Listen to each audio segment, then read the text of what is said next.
전 세계에서 한 해 800만 명 이상이 암으로 숨졌고 앞으로도 암 발생이 급증할 것이라는 세계보건기구의 보고서가 나왔습니다. 노동법이 까다로운 캘리포니아에서 관련법 위반은 물론 법규 문구를 부착하지 않는 것조차 거액의 벌금으로 이어질 수 있습니다. 특히 올해는 여러 개정 노동법이 시행되면서 관련 단속도 더욱 엄격해질 전망입니다. 한인가정에서 6세 이하 미취학 아동을 대상으로 한 정신건강 상담은 전체 상담의 절반에 가까운 45%나 되는 것으로 나타났습니다. 이민생활의 어려움과 문화 정서의 충돌로 인한 미취학 아동들의 정신건강 문제가 심각해지고 있습니다. 미국 정부가 대화 공세를 펴는 북한에 대해 핵포기를 약속했던 지난 2005년 9.19 공동성명을 인정해야 한다는 협상 조건을 내걸었습니다. 한 여성이 유튜브를 통해 16년 전 학창시절 여교사의 성추행을 폭로하면서 경찰이 해당 여교사를 중범죄 혐의로 구속했습니다.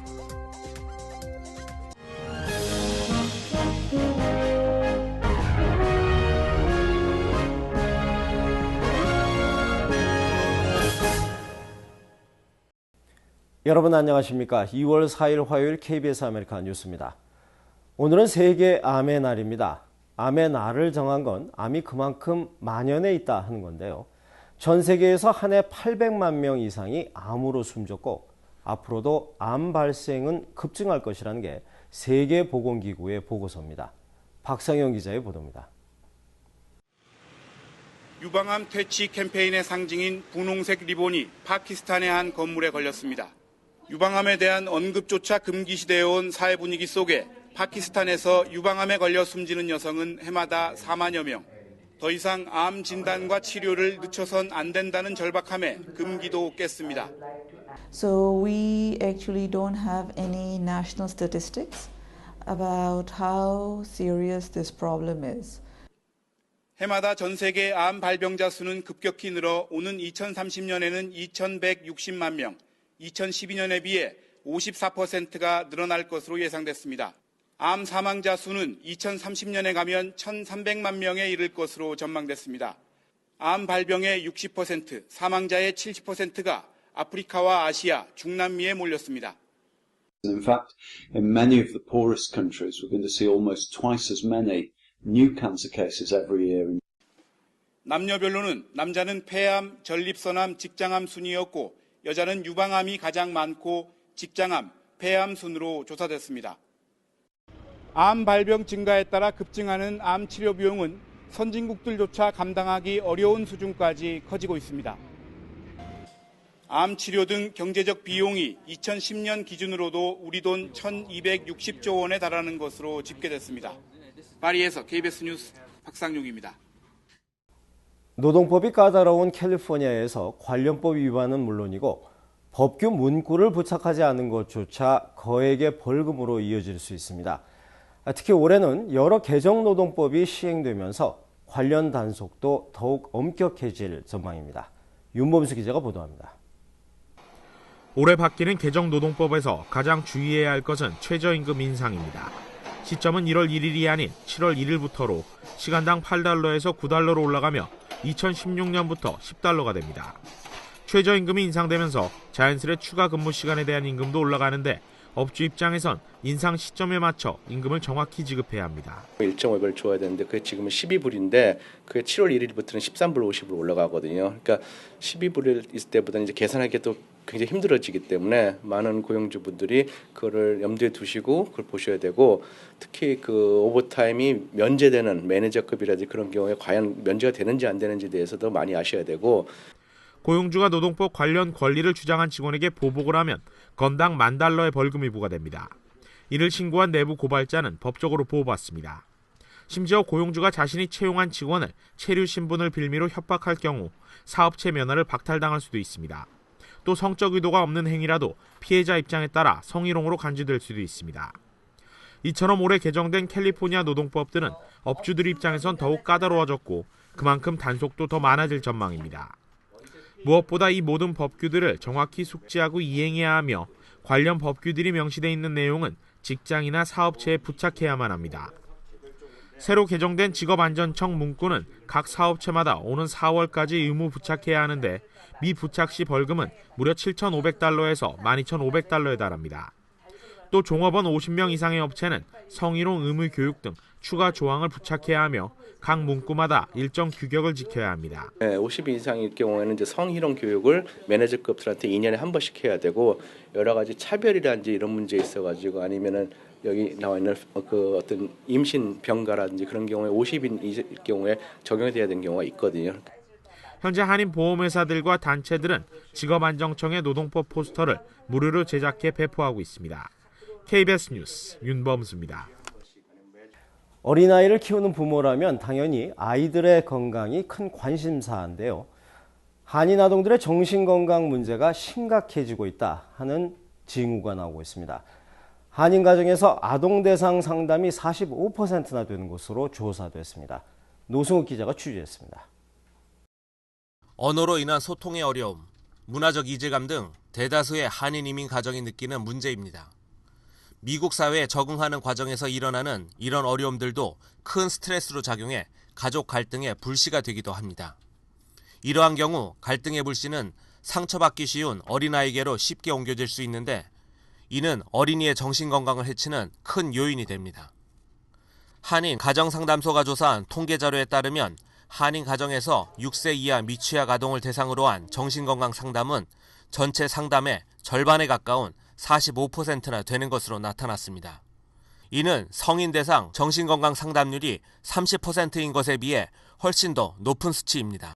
주로 아이들의 행동 발달 문제, 아이들의 정신 건강 문제 또는 아이들을 어떻게 키워야 되는지 그런 양육 문제 같은 것들을 물어보시기도 하고 저희 에이전시에서 그런 것들을 어떻게 도와주고 있는지도. 어린아이가 자라는데 가장 중요한 환경인 가정. 그 중에서도 부모가 자녀의 정신건강에 끼치는 영향력이 제일 큰 것으로 나타났습니다. 부모의 행복이 바로 자녀의 행복으로 이어진다는 설명입니다. 아이와 부모님과의 관계에서 가장 중요한 것은 부모님이 행복해지시는 겁니다. 아이가 잘 돼야 내가 괜찮다라고 많은 한국 부모님들은 생각하시는데요. 그것처럼 아이들에게 부담되는 건 없습니다. 모두가 잘 원만한 부모님이라면은 아이는 그것을 이렇게 보면서 배웁니다. 아이들은 말로 배우지 않습니다.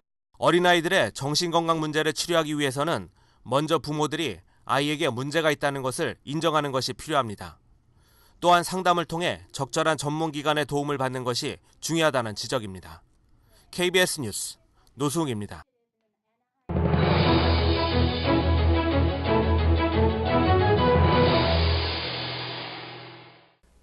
네트워크 뉴스, 오늘은 미국의 수도 워싱턴을 가보겠습니다. 한인 부인을 둔 공화당의 레리 호건 전 메릴랜드 주 인사부 장관이 메릴랜드 주지사 선거에 공식 출마를 선언했습니다. 한인 유권자들에게 내건 공약은 일자리 창출과 스몰 비즈니스 활성화입니다. WKTV의 홍은영 기자입니다. And one thing is clear. We can't change Maryland without changing governors.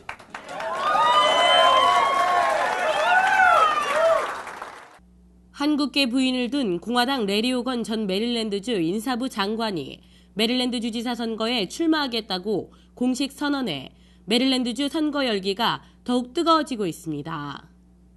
지난 2003년부터 2007년까지 바벌릭 행정부 시절 인사부 장관을 역임했었던 레리 호건 전 장관은 민초단체인 체인지 메릴랜드를 창립해 이끌고 있습니다.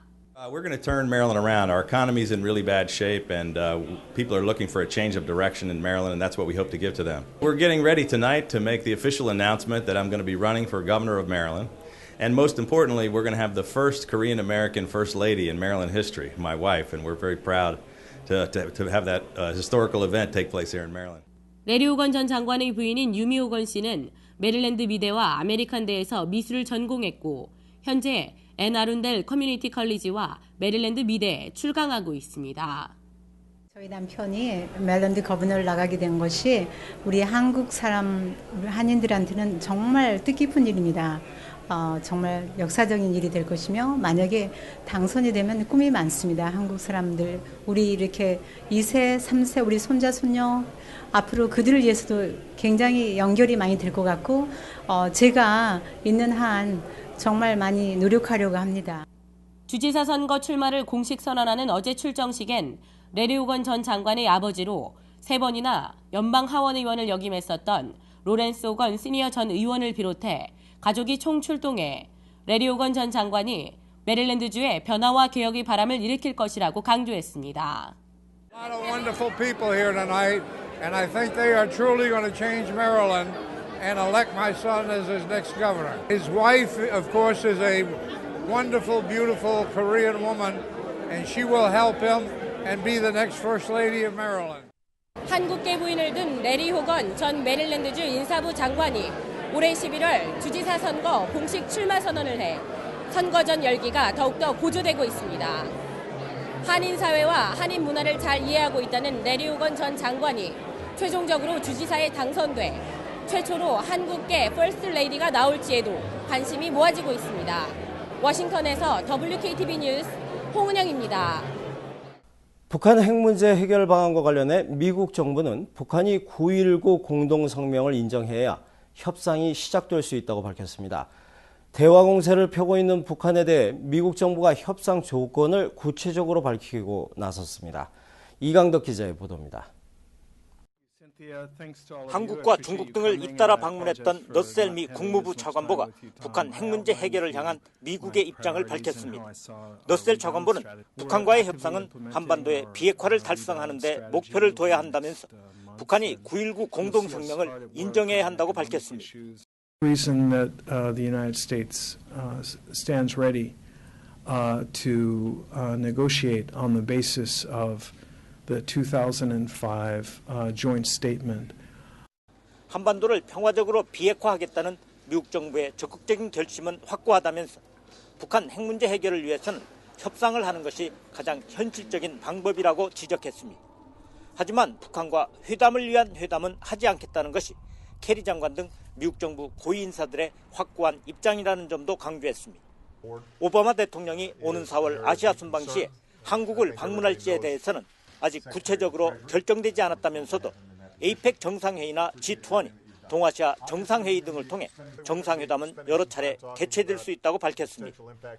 오바마 대통령과 미국 정부의 주요 관심은 한중일 3국 관계 조정과 함께 북한 핵 문제가 될 것임도 분명히 했습니다.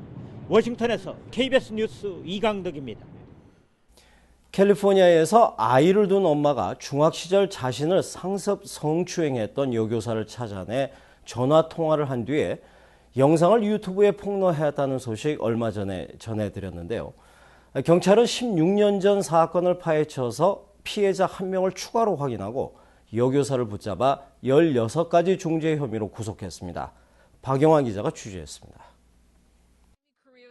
중학교 시절에 여교사에게 당한 성추행을 유튜브에 폭로한 사람은 28살 제이미. 결혼해서 아이를 둔 엄마입니다. You should be so ashamed and so disgusted with yourself. I am. 둘 사이의 대화는 스마트폰으로 고스란히 녹화돼 증거로 남았습니다. 폭로는 반향을 일으켰고 여교사는 즉각 사직했습니다. 제이미는 얼굴을 드러내고 남편과 함께 기자회견을 열었습니다. She told me that my family didn't love me. She told me that nobody cared about me and that she was the only one that loved me. 교육부 고발로 수사에 착수한 경찰은 추가 피해자를 확인하고 여교사를 아동 성추행 등 16가지 중죄 혐의로 구속했습니다. This is big because these charges carry a potential life sentence. The first 5 charges, aggravated sexual assault on a child that's under the age of 14. 여교사는 불구속 상태로 재판을 받으려면 50억 원이 넘는 보석금을 내야 합니다. 16년 전 교사가 저지른 성추행을 뿌리까지 파헤친 경찰 수사는 미국의 아동 성범죄 무관용 원칙을 극명하게 확인해줬습니다. 로스앤젤레스에서 KBS 뉴스 박영환입니다. 2014 러시아 소치 동계올림픽에 참가하는 미국 대표팀의 카디건 유니폼은 한인 업체가 제작한 것으로 밝혀졌습니다. 주인공은 캘리포니아주 커머스 지역 봉제업체 보로브 카턴이 운영하는 한인 부부 에디 박 씨와 엘리자베스 박 씨입니다. 이들 부부는 동계올림픽에 출전할 미국 대표 선수 650명이 입을 카디건 유니폼을 제작해 랄프 로렌에 납품했습니다. 화요일 밤 KBS 아메리카 뉴스를 마칩니다. 시청해주신 여러분 고맙습니다.